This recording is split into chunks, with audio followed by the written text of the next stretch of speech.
चर्चांना उधाण आलंय।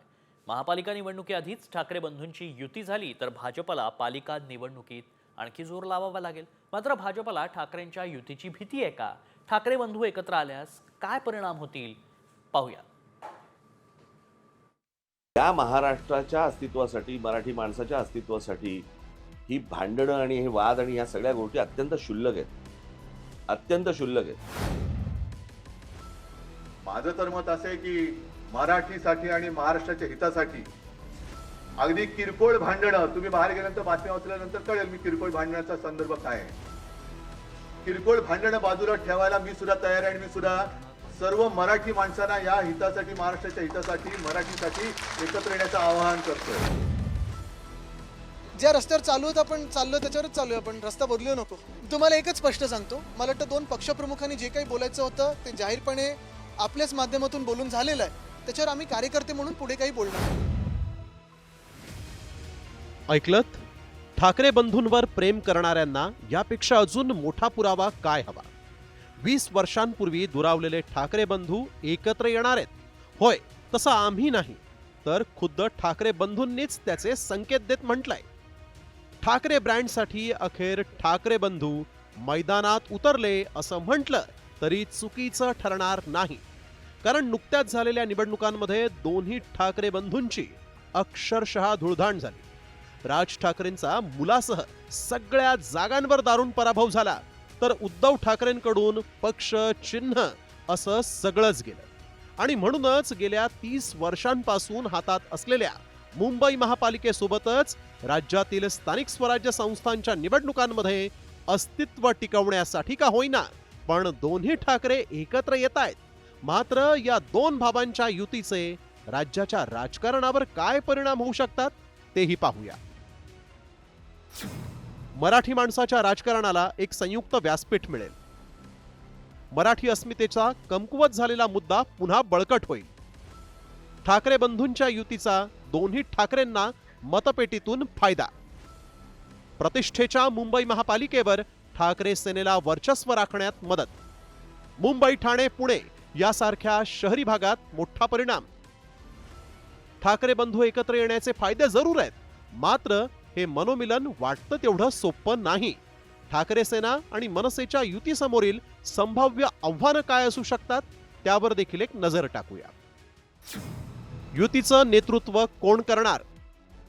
मवियातून बाहेर पडून उद्धव राज ठाकरेंसोबत युती करणार का? महाविकास आघाडीमध्ये समन्वय कसा साधणार? काँग्रेस राज ठाकरेंचं कट्टर प्रादेशिक अस्मितेचं अस्तित्व स्वीकारणार का? मराठी मतांनुसार दोन्ही पक्ष मतदारसंघाची विभागणी कशी करणार? कायम एकमेकांविरोधात लढलेल्या पक्षाच्या कार्यकर्त्यांना एकत्र कसं आणणार? आदित्य आणि अमित एकमेकांचं नेतृत्व कसं स्वीकारणार? ठाकरे बंधूंची युती सत्तेच्या सारीपाठावर वजिराच्या भूमिकेत असू शकते। कदाचित याचमुळे उपमुख्यमंत्री एकनाथ शिंदेंना युतीवरचा प्रश्नच विचारणं आवडलेलं नाही, तर राज ठाकरेंचे परम मित्र असल्याचा दावा करणाऱ्या भाजपच्या आशिष शेलारांनी थेट राज ठाकरेंसोबतची मैत्री तुटल्याचं जाहीर केलं। उद्धव ठाकरे यांच्यासोबत जर राज ठाकरे जाणार असतील तर एक जुना सहकारी म्हणून आणि तुमचे वैयक्तिक मित्र म्हणून तुम्हाला काय वाटतं? बघा, वैयक्तिक वगैरे आतापर्यंतचे शब्द आता पुरे करा। माझ्या दृष्टीने माझे वैयक्तिक मित्र वगैरे होते, तो विषय संपला। राजकीय विषयावर मी राजकीय भाष्य एवढंच करीन। त्या दोघांचा प्रश्न आहे, ते दोन पक्ष आहेत, त्यांनी ठरवावं। भाजपसोबत न जाण्याचे परिणाम उद्धव ठाकरेंना सहन करावे लागलेत, तर भाजप आणि किंबहुना शिंदे गटानंही राज ठाकरेंना झुलवत ठेवल्याचं निवडणुकांमध्ये पाहायला मिळालं। आणि त्यामुळे सध्या अस्तित्वाच्या या लढाईत दोन्ही बंधूंचा शत्रू हा एकच असल्याचं स्पष्ट दिसतंय। त्यामुळे येणाऱ्या निवडणुकांमध्ये ठाकरे बंधू भारत जिंकायला निघालेल्या भाजपच्या स्वप्नाला स्थानिक स्वराज्य संस्थांच्या निवडणुकांमध्ये सुरुंग लावून यशस्वी होतात का हे पाहणं महत्त्वाचं ठरणार आहे। तुर्तास कितीही चर्चा केल्या तरी राज ठाकरे परदेशातून आल्यानंतर नेमक्या काय घडामोडी घडतात यावर महाराष्ट्रासोबतच देशाचं लक्ष लागून राहिलंय। ब्युरो रिपोर्ट, साम टीव्ही मराठी। तर मराठीसाठी ठाकरे बंधूंनी एकत्र यावं हे जनतेचं म्हणणं आहे, अशी प्रतिक्रिया किशोरी पेडणेकरांनी दिली आहे. तर दोघे भाऊ एकत्र आल्याचं संपूर्ण महाराष्ट्राला आवडेल असं पेडणेकरांचं म्हणणं आहे.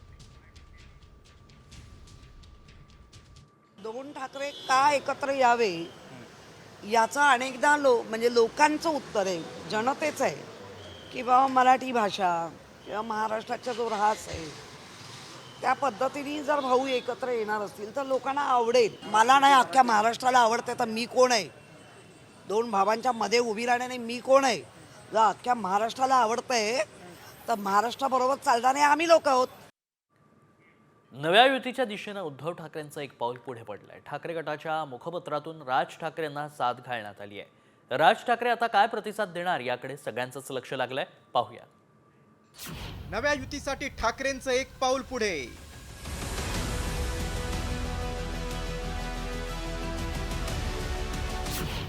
भाजप आणि मिंदेंना दूर ठेवण्याचं आवाहन. राज ठाकरे आता काय प्रतिसाद देणार?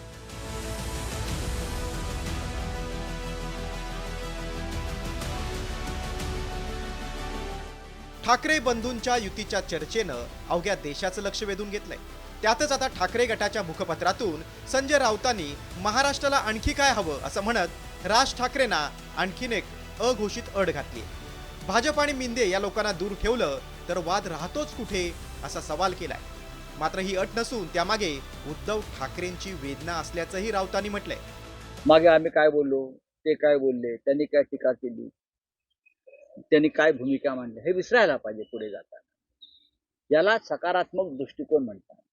जेव्हा आम्ही काँग्रेस आणि राष्ट्रवादी काँग्रेस बरोबर आघाडी स्थापन केली तेव्हा आम्ही एकमेकावर टीका करत होतो ना. प्रचंड टीका केली आम्ही दोघांनी एकमेकांवर. पण जेव्हा आम्हाला एकत्र यायचं ठरल्यावर ते आम्ही भूतकाळात पाहिलं नाही, आम्ही भविष्याचा विचार केला. ठाकरे बंधूंच्या युतीच्या चर्चेला वेग आल्यानंतर आता राज ठाकरेंनी मनसैनिकांना युतीबाबत बोलू नका अशा सूचना दिल्या. त्यामुळे राज ठाकरे स्वतः परदेशातून महाराष्ट्रात परतल्यानंतर युतीच्या विषयावर सविस्तर बोलतील हे निश्चित. दरम्यान ठाकरे गटाच्या मुखपत्रातून युतीबद्दल काय भाष्य केलंय ते पाहूया. राज ठाकरे आणि उद्धव ठाकरे हे महाराष्ट्राच्या व्यापक हितासाठी एकत्र येण्यास तयार आहेत. यानं अनेकांना आनंद झाला, तसं अनेक जण पोटदुखीनं बेजार झाले. राज ठाकरे यांचं आत्तापर्यंतचं राजकारण नागमोडी पद्धतीचं होतं व ते फारसे यशस्वी झाले नाही. शहा मोदी हे महाराष्ट्र हिताचा विचार करत नाहीत अशी राज यांची भूमिका होती. त्या भूमिकेला ते चिकटून राहिले नाहीत. भाजपचं हिंदुत्व नकली व तकलादू आहे. या नकली हिंदुत्वाच्या जाळ्यात भाजपनं राज यांना अडकवलं व गाडे घसरत गेले. भाजप आणि मिंदे या लोकांना दूर ठेवले तर वाद राहतोच कुठे. उद्धव ठाकरे आणि राज ठाकरेंच्या साथ प्रतिसादामुळे महाराष्ट्राच्या राजकारणात उलथापालथ झाली आहे. आता राज ठाकरे काय बोलतात याकडे महाराष्ट्राचं लक्ष लागलंय. मात्र भूतकाळातील घटना विसरून राज ठाकरे खरंच युतीसाठी तयार होतील का? मुंबई महापालिका निवडणुकीआधी ही युती झाल्यास युती मागचं गणित काय असेल हे पाहणं महत्वाचं आहे. ब्युरो रिपोर्ट, साम टीव्ही. दरम्यान मनसे अध्यक्ष राज ठाकरेंनी मनसैनिकांना सूचना केल्या आहेत. ठाकरेंच्या शिवसेनेसोबतच्या युतीबाबत मनसे नेते पदाधिकाऱ्यांनी बोलू नये असं राज ठाकरेंनी बजावलंय. राज ठाकरे सध्या परदेशात आहेत, त्यामुळे त्यांनी मनसे नेत्यांना या सूचना दिल्या आहेत. त्यामुळे राज ठाकरे मुंबईत परतल्यानंतर याबाबत काय भूमिका मांडतात याकडे लक्ष लागलंय. विषय आहे ना दोन भावांचा. आता सन्मान्य राजसाहेब परदेशात आहेत, ते बाहेर ते जेव्हा येतील तेव्हा त्याच्या संदर्भातलं ते भाष्य करतील. मी तुम्हाला पुन्हा एकदा सांगितलं की हा जो काय विषय 2 दिवस चाललेला आहे त्या विषयावर जी भूमिका मांडायची ती सविस्तरपणे मांडलेली आहे. आता ह्याच्या पुढचं जे असेल ते सन्मान्य राजसाहेब जेव्हा परदेशातनं परत येतील तेव्हा त्याच्यावर बोलतील. राज ठाकरेंनी काय सूचना केल्यात पाहूयात.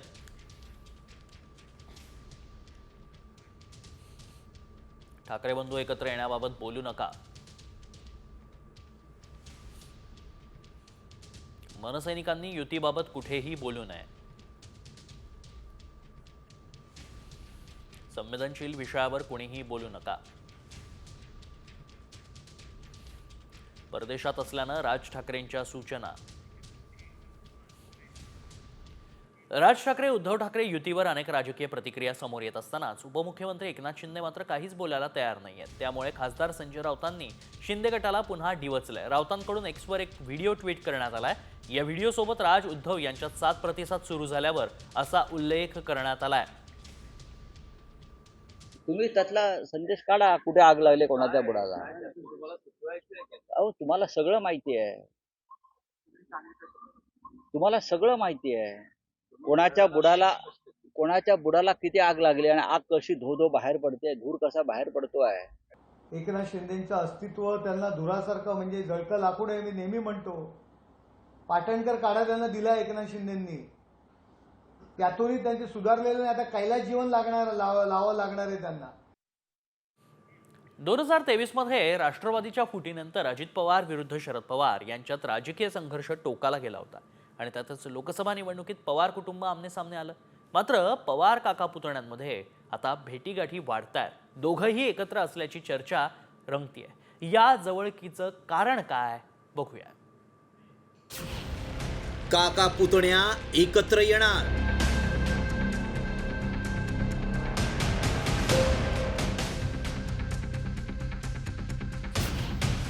काका पुतण्याच्या जवळीकीची कारण काय? पुण्यात सोमवारी पुन्हा एकदा शरद पवार आणि अजित पवार यांच्यामध्ये अर्धा तास खलबत झाली. ठाकरे बंधूंच्या एकत्र येण्याच्या चर्चेनंतर आता पवार काका पुतणे एकत्र येणार असल्याची चर्चा रंगली आहे. पुण्यातल्या सारसण संकुलात कृषी क्षेत्रात AI तंत्रज्ञानाचा वापर या विषयावर बैठकीचं आयोजन करण्यात आलं होतं. त्यावेळी बैठकीला कृषी मंत्र्यांसह अजित पवार आणि शरद पवारही उपस्थित राहिले. गेल्या काही दिवसातील अजित पवार आणि शरद पवारांची ही 4थी भेट होती. त्यामुळे काका पुतण्याच्या दोन्ही राष्ट्रवादी एकत्र येण्याच्या चर्चांना उधाण आलंय. परिवारातलं साखरपुड्याचा कार्यक्रम असला तर परिवार म्हणून एकत्र येतात. ही महाराष्ट्रीय संस्कृती परंपरा ही वर्षानुवर्षे चालत आलेली. त्याच्यात बाकीच्यांनी फार काही चर्चा करण्याचं कारण नाही. तो पवार परिवाराचा अंतर्गत प्रश्न. पवार साहेब ज्या संस्थेचे अध्यक्ष आहेत त्या संस्थेमध्ये मी पण सदस्य म्हणून काम करतो किंवा ट्रस्टी म्हणून काम करतो. ती चर्चेमध्ये मी त्याकरता गेलेलो होतो. अजित पवारांनी जरी कौटुंबिक कारणानं भेटीगाठी घेत असल्याचं सांगितलं असलं तरी विधानसभा निवडणुकीनंतर अजित पवार आणि शरद पवार यांच्या भेटीगाठी वाढल्या आहेत. त्या कशा पाहूया.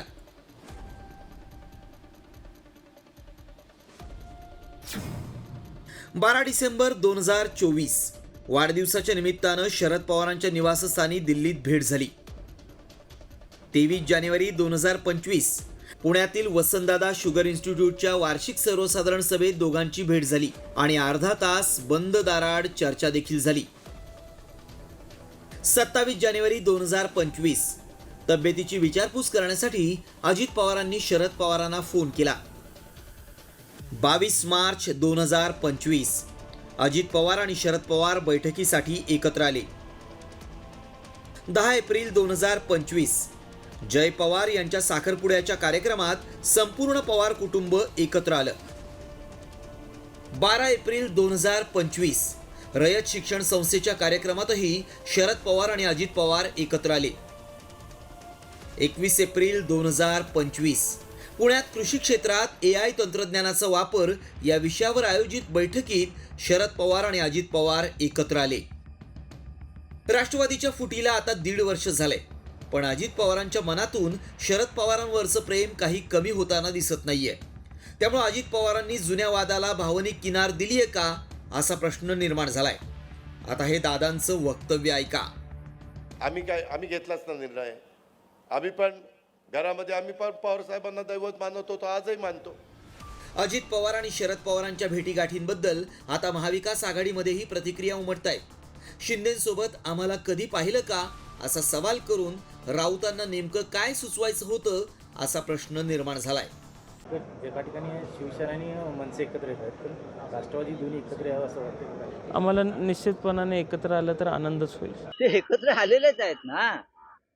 आम्ही आतापर्यंत एसएनसी असेल किंवा इतर काय आम्हाला पाहिलं का तुम्ही कोणाला भेटताना, बोलताना, चहा पिताना एकत्र व्यासपीठावर? नाही. आम्ही नाही भेटणार. त्यांच्या स्वागताचे अजितदादांच्या वगैरे जे काय आम्ही काल बघत होतो ते त्यांचा प्रश्न आहे. तो आमचं प्रेम आहे तितकंच टोकाचं आणि कडवटपणा तितकाच आणि त्यात भेसळ नसते. अजित पवार आणि शरद पवारांचे वाद हे फक्त वरवरचे होते का? एकत्र आल्यास महाविकास आघाडीचं काय होणार? काका पुतण्यांना एकत्र आणण्यास कुणाची भूमिका महत्वाची असेल? या साऱ्या प्रश्नांची उत्तरं मिळण्यासाठी काही काळ वाट पाहावी लागेल. ब्युरो रिपोर्ट, साम टीव्ही न्यूज. पुढची बातमी. अजित पवार शरद पवार एकत्र येण्याच्या चर्चेवर आता राजकीय प्रतिक्रिया उमटू लागल्या आहेत. काही संस्थांमध्ये शरद पवार अजित पवार एकत्र आहेत, त्यामुळे चर्चेसाठी एकत्र येतात असं छगन भुजबळ म्हणाले, तर भेटीगाठी कामासाठी असू शकतात असं विजय वडेट्टीवारांचं म्हणणं आहे. दादा आणि शरद पवार साखरेच्या बाबतीमध्ये असतील, ऊसाच्या कारखान्याचे प्रश्न सोडवण्याच्या बाबतीत असतील, इतर काही बाबतीमध्ये, तर त्या वेळा त्या किंवा हे आपलं रयत शिक्षण संस्था अशा काही संस्था आहेत की ज्याच्यामध्ये पवारसाहेब पण आहे, अजितदादा पण आहेत. तर या सामाजिक संस्थांच्या आहेत, त्यांचे प्रश्न सोडवायचे असतात तेव्हा चर्चेसाठी ते एकत्र येतात. काय तो भाग काही नवीन नाही आपल्याला. सध्या अलीकडे खूप जोरात मोठे पवार लहान पवार, मोठे बंधू लहान बंधू, ठाकरे बंधू वगैरे असं सगळं चाललेलं आहे. आता ते दोन बंधू एकत्र येण्याच्या चर्चा आहेत. मग आता काका पुतण्या एकत्र येतील तर काय हरकत आहे असं त्यांना वाटत असावं. आता आणि भेटीगाठी काही निवळ एकत्र येण्यासाठी असू शकतात असं नाही. काही कार्यक्रम असतात सार्वजनिक किंवा जनतेच्या हिताचे कार्यक्रम असतात, त्या ठिकाणी ते जाऊ शकतात. पुढच्या बातमीकडे. खासदार सुप्रिया सुळे आणि शरद पवारांची अचानक दौऱ्यावेळी भेट झाली आहे. यावेळी सुप्रिया सुळेंनी गाडीतून खाली उतरून पवार आणि आई प्रतिभा पवारांची विचारपूस केली. मोरगावजवळ बाप लेकीची भेट झाली आहे. सुप्रिया सुळे इंदापूर दौरा आटोपून पुरंदरकडे निघाल्या. यावेळी मोरगावजवळ बारामतीकडे निघालेल्या शरद पवारांची त्यांनी भेट घेतली.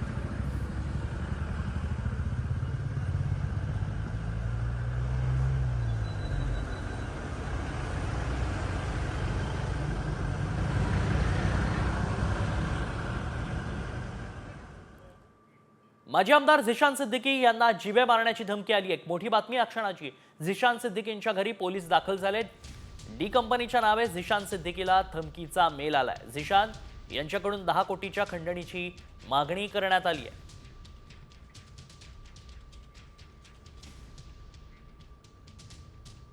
काँग्रेसचे नेते आणि माजी आमदार झिशान सिद्दीकी यांना आज संध्याकाळी एक मेल आला आणि त्या मेलमध्ये त्यांना जीवे मारण्याची धमकी जी आहे ती देण्यात आलेली आहे. आपण सध्या झिशान सिद्दीकी यांच्या घराबाहेर आहोत. त्या ठिकाणी मुंबई पोलिसांचं एक पथक जे आहे ते दाखल झालेलं आहे. तपास जो आहे तो मुंबई पोलीस करत आहेत. झिशान सिद्दीकी यांचा जबाब जो आहे तो नोंदवत आहेत. आता पाहणं हे महत्त्वाचं ठरणार आहे की या तपासामध्ये नेमकं पुढे काय आहे. जर का आपण पाहिलं तर याआधी देखील बाबा सिद्दीकी यांची हत्या करण्यात आली होती आणि आता झिशान सिद्दीकी यांना ही जीवे मारण्याची धमकी जी आहे ती देण्यात आलेली आहे. प्राथमिक माहितीमध्ये असं कळतंय की डी कंपनीद्वारे हा जो धमकीचा मेल आहे तो झिशान सिद्दीकी यांना आलेला आहे. मात्र आता पाहणं हे महत्त्वाचं ठरणार आहे की पोलिसांच्या तपासामध्ये नेमकं काय उघड होतं. कॅमेरामॅन अनुप सह मी सूरज मसूरकर, साम टीव्ही, मुंबई.